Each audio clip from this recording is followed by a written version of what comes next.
the best of the week on Relevant Radio. We'll go to Hannah next in Rio Rancho, New Mexico. Good morning, Hannah.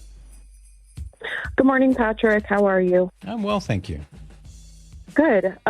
So the last caller was talking about tattoos. Yeah. And I am actually a local tattoo artist. Okay. I've been listening to the Patrick Madrid Show for years now. I love it. I love all of you guys. Hi, Cyrus. Thank you. Back at you. We all love you too. Good. Oh, awesome. I really, really, really love the show, and I love learning from you guys. But listening to this, the last conversation with the last caller, it kind of got my wheels turning a little bit. When I first started tattooing, it was more, I would say, in the realm of hobby, less of what I thought I would be doing with my life, like as a career. But I struggled really hard in the beginning because it felt, it didn't feel wrong, but it felt like it didn't quite match up with who I was, but I knew that I was an artist and I really love doing what I do. And I love the medium of tattooing in general. And since going professional, I guess, with my business, my platform, with my tattoo work, I have had to lay down a lot of boundaries. I've had to really become very strict about what I tattoo, what I do not tattoo. Oh, that's good. I make it very, I'm going to guess, very apparent. I'm going to guess also where you tattoo as well, right? Yes. Oh, yeah, absolutely. Yeah. So I there's kind of like a vetting process that I go through beforehand to kind of make sure that it's even something that I'm okay with doing, that I'm comfortable with doing. And I have made it very apparent to my local community, all of my clientele and stuff, that it's very important to me that I keep God first above everything, including above the business. So, any boundary or any it strictly comes from the fact that I love him and I want to glorify him in the best way possible. So, however, just on the flip side of that, with what was said in the last conversation, I'm just worried that I'm not doing that. I could be hurting the souls of these people by doing this. When you correlated it with vanity, am I putting that onto people? Am I creating these things that that could potentially hurt them in some way sometime later on? I guess I suffer from scrupulosity a lot, so it's hard for me. Yeah, first, I just want to say how much I really appreciate your humility and your honesty, and you're looking at this with all the right things in mind, if you ask me. So I really admire you for taking this thoughtful approach to something that, as you say, this is your livelihood, and you're good at it. You have a talent for it. So I'd like to acknowledge all those positives right up front. And that's not to say, and here comes the negative. I'm not going to say that, but let's think about this maybe a bit in the more of the abstract. Let's say that instead of a tattoo artist, let's say you were a hairdresser, a cosmetologist. Well, isn't it true that women go to, and not just women, men? I mean, I just got my hair cut yesterday, as a matter of fact. And I'll just personalize it for a moment here. I got my hair cut because I like to be presentable. I like to be, put together. Not for the sake of being showy, but rather just so that I look presentable.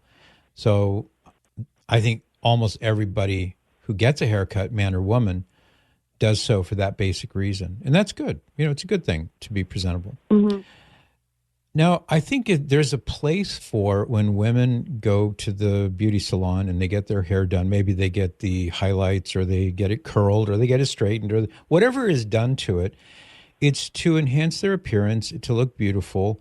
And although it could be taken to a sinful level, of course, I don't think there's any sin involved in women going to get their hair styled. So let's use that as an analogy to what you do. And women who get their hair with highlights and whatever other things they may do to it, there is a certain, I mean, we could, I suppose, say vanity, but not in a sinful way. And maybe vanity wouldn't be the right word for it, but you want to look well in public. You want to look attractive in public. And what I mean is, of course, that can be taken to sinful extremes. So let's say that a woman is doing things, body modifications or hair or nails or makeup or whatever, because she wants other men who are not her husband to find her attractive. That's a problem, obviously. Yeah. But if it's for her husband and, perhaps if she's not married, she wants to look well so that when she finds the right guy and all of the above. So I don't have any, and this is just my own way of looking at it, I have no objection to any of that. I think it's entirely appropriate. Can be taken too far, and it could, in some circumstances, the motive could be sinful. So I would apply that way of looking at it to what you do as a tattoo artist. If the people coming to get the tattoo want to look well-groomed, or they want to look put together, or they want to be sort of basically attractive, but that's where my next question would kick in. How does a tattoo make you look that way?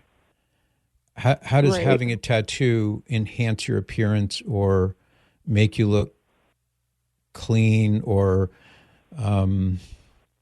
well-groomed?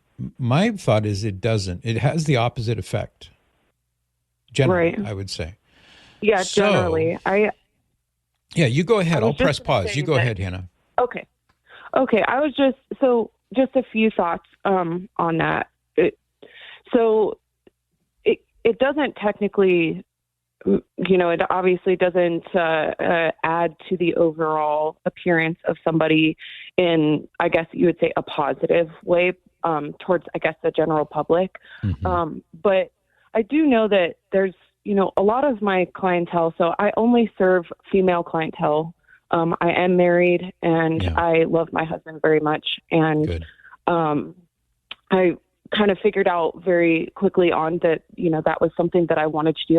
I very much wanted to gear towards female. I wanted to gear towards faith-based tattooing, that kind of thing. And I would say that, although it doesn't kind of feed into the overall appearance of somebody, it to some people, it could even be a bad thing. It could make someone look, for lack of better words, trashy.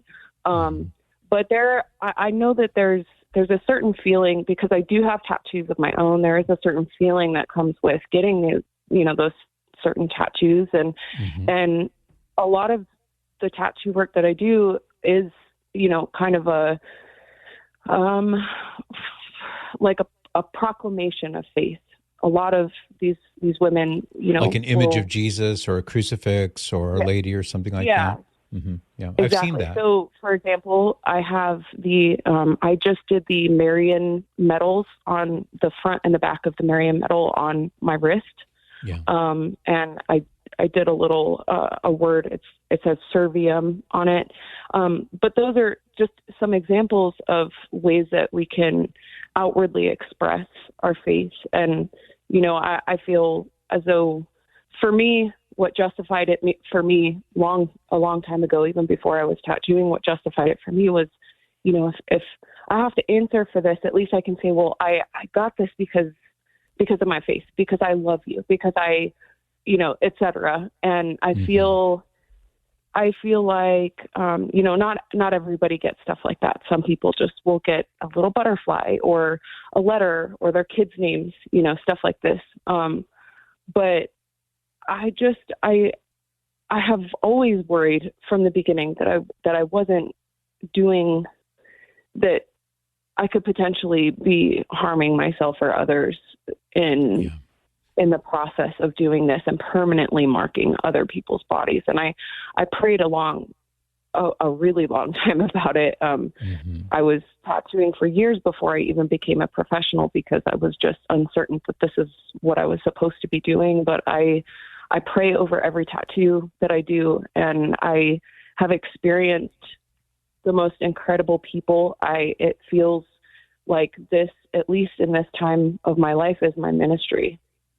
I have clientele that come in and they either know something or know nothing about the Catholic Church, or they, they're fallen away, or they are Mormon and they're looking for something different, or, something. And it's always, I feel as though the tattooing is kind of, it takes a back seat to what's actually happening.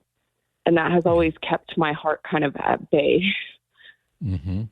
A few thoughts come to my mind, and I really, again, I so very much appreciate your candor. You're clearly thinking this through at a deep level. I admire that, and I just want to encourage you to keep that level of focus. One thing to think about would be that the sense of unease that you feel could be your conscience bothering you, because at a certain level, your conscience is reacting to this and saying, there's something not quite right about this. Now, I'm not here, as I said earlier, I'm not here to judge anybody. I'm not here to do anything other than offer food for thought, because this is a very popular thing. And it's worthy of people thinking about it. And you clearly are. So I would just say, think about that and ask the Lord to enlighten your mind, your intellect, to know whether or not your conscience is bothering you because there is something that he does not want you to do, or if you just feel uneasy for some vague sense. But I think it's probably more likely a conscience issue. Another thing to consider too, and I have no foot in this world at all, but some exorcists, Catholic priests who are exorcists, they speak out against tattoos. And although, as I say, I have no expertise in that field at all, I'm aware that some of them will say that, especially those tattoos that are images or symbols or things that are occultic, that they can be portals for diabolical activity. Now, you clearly are not doing those kind of things. You're doing something that's God-centered, Jesus-centered. But just be aware, and maybe you can read some of the things that exorcists say, that tattoos can be spiritually dangerous, especially when they are occult symbols, that kind of thing, or sinful activity, or if they're put on the body in a place that could incite lust, that kind of thing. Do you have time for just one more question? Sure, I'll make time for you. I'll make time for you. To this? Okay. So that was one other thing that I wanted to ask about. I have been doing, I don't know why, I've been very interested in St. Hildegard. Been just, my mom had it's like a recipe book, kind of like homeopathic remedies and stuff. The kiddos are getting sick and all of that. So I've been reading through that, and a lot of the stuff that she talks about, and there's a lot of astrology and kind of those things that kind of tie into that. And that's something that I've really steered away from tattooing. Anytime I'm asked to do something, even remotely, in the general area of astrology or just occultism or anything in that general area, I kind of stay away from and steer away from. But now I feel this kind of inner confusion with reading about her stories and her life and her studies, and the just the overall intensity of what she talks about really is drawing me back to wondering, is it a bad thing? Is it not a bad? Is it something that they've taken and twisted? Because I know that Old Hairy Legs is really super popular for that. Likes to twist God's things. Here's a thought about that. I want to know, is that something that I should continue to stay away from? Well, it's not for me to give you an ethical permission slip, and I know that that's not what you're seeking, but I can give you my thoughts on this issue. So first of all, just to note, so St. Hildegard of Bingen is a canonized saint, and she is a major figure. I mean, so she goes back 700-800 years ago, but she's also been declared a doctor of the church. So she has a very vaunted status, as somebody whom the church says is worthy of veneration and reading her work. So I wouldn't in any way suggest that there's a problem. But her, and I haven't read deeply, I've only read a few minor things from her, but my impression is that she wasn't into astrology, she was into cosmology, which are two different things. And cosmology is a study of the nature of the cosmos, the universe, and that would include the heavenly bodies and the creation of man and the creation of all the things that are in the universe. So she, with the relatively limited scientific information that they had 800 years ago, she was working on that sort of theological, philosophical level of considering the cosmos, which includes planets and stars and things like that. But I think you would be more than safe in continuing to study her and whatnot. And because I do have to take a break here, I will leave it at this. I think we've covered enough ground in this conversation that you have some additional food for thought. And if your well-functioning conscience moves you in the direction to say, well, maybe I need to make a change or do something different, I would respect that.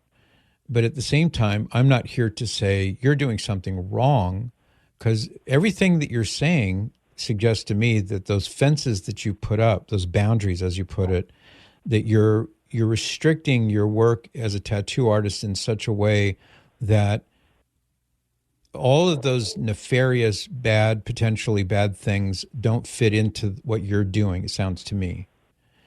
Yeah. Which is, to me, I mean, that's like way better than the average tattoo artist, if I had to guess. So the only other thing that is, in my kind of rolling around in my mind would be that there's that question of vanity. And I don't know where that line is drawn, because like my wife, she has no tattoos, of course.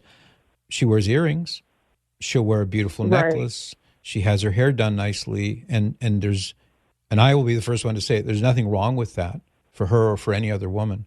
So where is that line between what we would consider acceptable things like getting your hair done or wearing earrings or something versus crossing the line into vanity? I don't think I have the wherewithal to say exactly where that line is, but I think we should all be aware that there is a line, and we should avoid going so far as that we go beyond it. Does that make sense? Absolutely. Yeah, definitely. It's really, it's helping me to formulate my thoughts and kind of better understand where that feeling is coming from and maybe how to deal with it. Well, we can't ask for more than that. I'm really glad you called, Hannah. I really am. Yes, and thank you. I have been wanting to call for a very long time. So when I heard you talking about tattoos, I said, here's my chance. Well, you hit a grand slam your first time at bat, Hannah. That's for sure. Thank you. Thank you so much, Patrick. Have a great day. God bless you. Bye.